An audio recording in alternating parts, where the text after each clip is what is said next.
মায়া, মালা, আজ আমি এই গ্রামের সবার হয়ে তোমাদের কাছে মাথা নত করছি। আমরা তোমাদের ঘৃণা করিনি, কিন্তু আমরা তোমাদের স্বপ্নটাও বুঝিনি। তোমরা প্রতিদিন আমাদের জন্য ভালো রান্না করার চেষ্টা করেছ, আর আমরা শুধু ভুলগুলো দেখেছি। একবারও বলিনি চেষ্টা চালিয়ে যাও, তোমরা পারবে।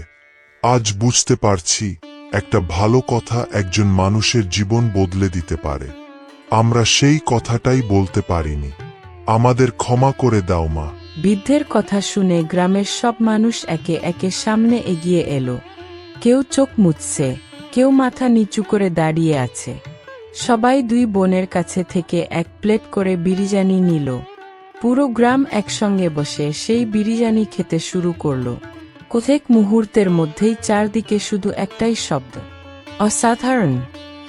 মায়া, মালা, আজ আমরা মন থেকে বলছি তোমাদের বিরিয়ানি সত্যিই পৃথিবীর সেরা। এত ভালোবাসা, এত মায়া, এত যত্ন আমরা কোনো খাবারে কোনোদিন পাইনি। আমরা ভুল করেছি। আমরা তোমাদের সময় মতো উৎসাহ দিইনি। তোমরা আমাদের ক্ষমা করে দাও। আজ থেকে এই গ্রামের প্রতিটি মানুষ তোমাদের গল্প মনে রাখবে। তোমাদের স্বপ্ন আমরা কখনো মরতে দেব না। গ্রামের মানুষের প্রশংসা শুনে মায়া আর মালা একে অপরের দিকে তাকালো। দুই বোনের চোখে আনন্দের জল। বহুদিনের অপেক্ষা যেন আজ শেষ হলো। আমি খুব খুশি। আজ মনে হচ্ছে আমরা হেরে যাইনি। আমাদের শরীর একদিন হারিয়ে গিয়েছিল, কিন্তু আমাদের স্বপ্ন আজ জিতে গেছে। তোমরা একটা কথা মনে রেখো, কাউকে তার চেষ্টা নিয়ে কখনো হাসবে না। আজ যে শিখছে, কাল সেই সবার সেরা হতে পারে। আমি খুব খুশি। আজ মনে হচ্ছে আমরা হেরে যাইনি। আমাদের শরীর একদিন হারিয়ে গিয়েছিল, কিন্তু আমাদের স্বপ্ন আজ জিতে গেছে। তোমরা একটা কথা মনে রেখো, কাউকে তার চেষ্টা নিয়ে কখনো হাসবে না। আজ যে শিখছে, কাল সেই সবার সেরা হতে পারে। এই সমস্ত ঘটনা দূরে জঙ্গল থেকে দাঁড়িয়ে দেখছিল এক তান্ত্রিক। আমাকে আর কেউ আটকাতে পারবে না অমর হওয়ার হাত থেকে। মায়া আর মালা সোনালি আলোর মধ্যে মিলিয়ে যাওয়ার পর গোটা গ্রাম যেন এক অদ্ভুত শান্তিতে ভরে গেল। গ্রামের মানুষ মনে করল, দুই বোন অবশেষে তাদের সমস্ত কষ্ট আর অভিমান ভুলে মুক্তি পেয়েছে। কিন্তু সেই রাতের শেষ মুহূর্তে জঙ্গলের ভিতর দাঁড়িয়ে থাকা তান্ত্রিকের কথা কেউ শুনতে পেল না। তান্ত্রিক অনেকক্ষণ মায়া আর মালার মিলিয়ে যাওয়ার জায়গাটার দিকে তাকিয়ে রইল। তার চোখে ছিল অদ্ভুত লোভ আর ভয়ঙ্কর একটা হাসি। গ্রামের মানুষ ভাবছে মায়া আর মালা মুক্তি পেয়ে গেছে, কিন্তু ওরা জানে না ওদের আত্মার মধ্যে যে শক্তি আছে, সেই শক্তি আমাকে অমর করতে পারবে। এত বছর ধরে আমি এই শক্তির খোঁজ করছি। আজ যখন সেই শক্তি আমার হাতের এত কাছে এসে গেছে, তখন আমি কোনোভাবেই এটাকে হাতছাড়া হতে দেব না। মায়া আর মালা, তোমরা যত দূরেই যাও, আমি তোমাদের আবার ফিরিয়ে আনব। সেই রাতের পর কয়েক মাস কেটে গেল। শান্তিপুর গ্রামের মানুষের জীবনও ধীরে ধীরে স্বাভাবিক হয়ে গেল। গ্রামের মানুষ মায়া আর মালার স্মৃতিতে তাদের পুরনো ঠেলাগাড়িটা যত্ন করে রেখে দিল। সেখানে একটা ছোট্ট ফলকও লাগানো হলো। কিন্তু এক পূর্ণিমার রাতে হঠাৎ আবার সেই পুরনো জঙ্গল থেকে ভেসে এলো পরিচিত কণ্ঠস্বর। গরম গরম বিরিয়ানি, ভালোবাসার বিরিয়ানি। আসুন সবাই বিরিয়ানি খেয়ে যান। না, এটা হতে পারে না। মায়া আর মালা তো মুক্তি পেয়ে গেছে। আমরা নিজের চোখে দেখেছি ওরা সোনালি আলোর মধ্যে মিলিয়ে গেল। তাহলে আবার তাদের কণ্ঠস্বর জঙ্গল থেকে আসছে কিভাবে? আমার মনে হচ্ছে এই ঘটনার পিছনে এমন কিছু রহস্য আছে, যেটা আমরা এখনো জানি না। আমিও ঠিক সেটাই ভাবছি। কিন্তু এবার আমরা ভয়ে বাড়ির ভিতরে লুকিয়ে থাকব না। মায়া আর মালা আমাদের জন্য নিজেদের শেষ করে দিয়েছে। যদি সত্যিই তারা আবার কোনো বিপদে পড়ে থাকে, তাহলে এবার তাদের একা ছেড়ে দেব না। আজ আমরা সবাই মিলে জঙ্গলের ভিতরে যাব এবং সত্যিটা খুঁজে বের করব। গ্রামের কয়েকজন সাহসী মানুষ হাতে মশাল নিয়ে জঙ্গলের দিকে এগিয়ে গেল। যতই তারা জঙ্গলের গভীরে যেতে লাগল, ততই সেই কণ্ঠস্বর পরিষ্কার হতে লাগল। গরম গরম বিরিয়ানি, ভালোবাসার বিরিয়ানি। হঠাৎ মশালের আলোয় তারা দেখতে পেল পুরনো সেই বিরিয়ানির ঠেলাগাড়ি।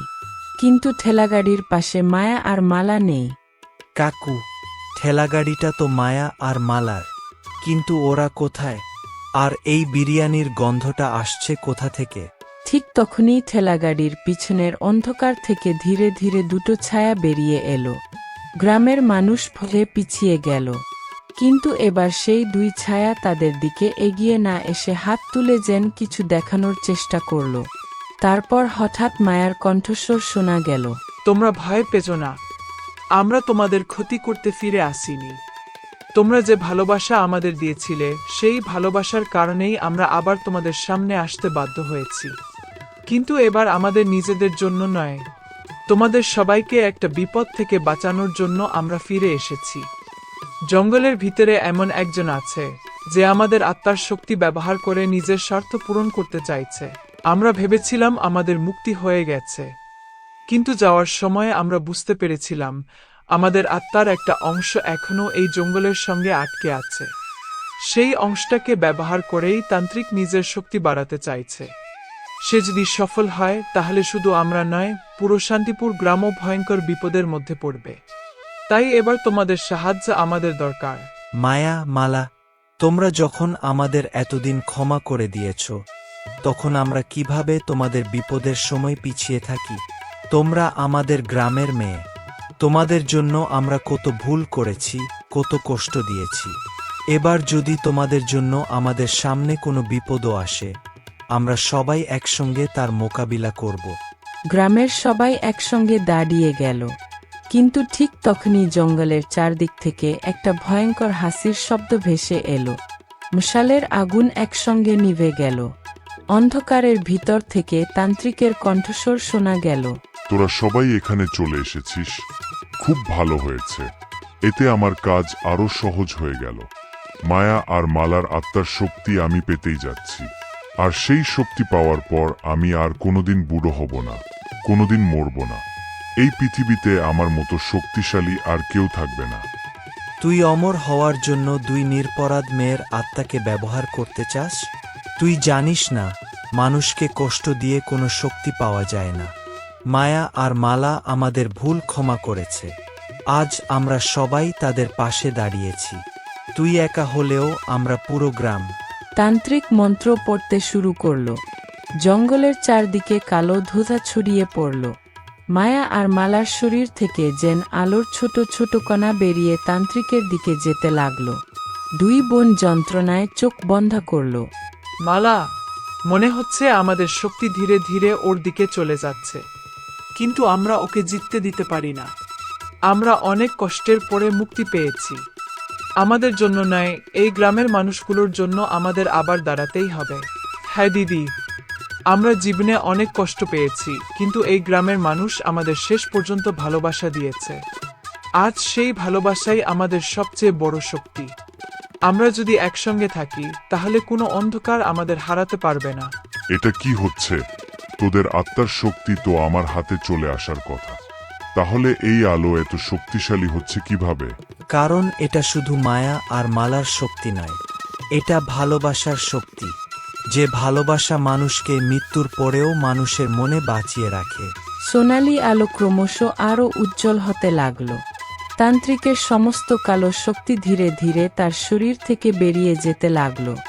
সে মাটিতে পড়ে গেল, আর সেই মুহূর্তে মায়া আর মালার মুখে ফুটে উঠল শান্তির হাসি। আজ আমাদের সত্যিকারের মুক্তি হলো। আমরা আর কখনো এই গ্রামের মানুষের কাছে ফিরে আসব না। কিন্তু তোমরা যদি আমাদের মনে রাখো, তাহলে আমরা তোমাদের স্মৃতির মধ্যেই বেঁচে থাকব। আর একটা কথা মনে রেখো, কোনো মানুষ যখন নতুন কিছু করার চেষ্টা করে তখন তাকে নিয়ে হাসবে না, তাকে একটু উৎসাহ দিও। কারণ তোমাদের একটা ভালো কথা হয়তো কারো পুরো জীবন বদলে দিতে পারে। এই কথা বলেই মায়া আর মালার শরীর আবার সোনালি আলোয় ভরে গেল। ধীরে ধীরে তারা আকাশের দিকে উঠে গেল। তারপর দূর থেকে ভেসে এলো তাদের সেই পরিচিত কণ্ঠস্বর, গরম গরম বিরিয়ানি, ভালোবাসার বিরিয়ানি।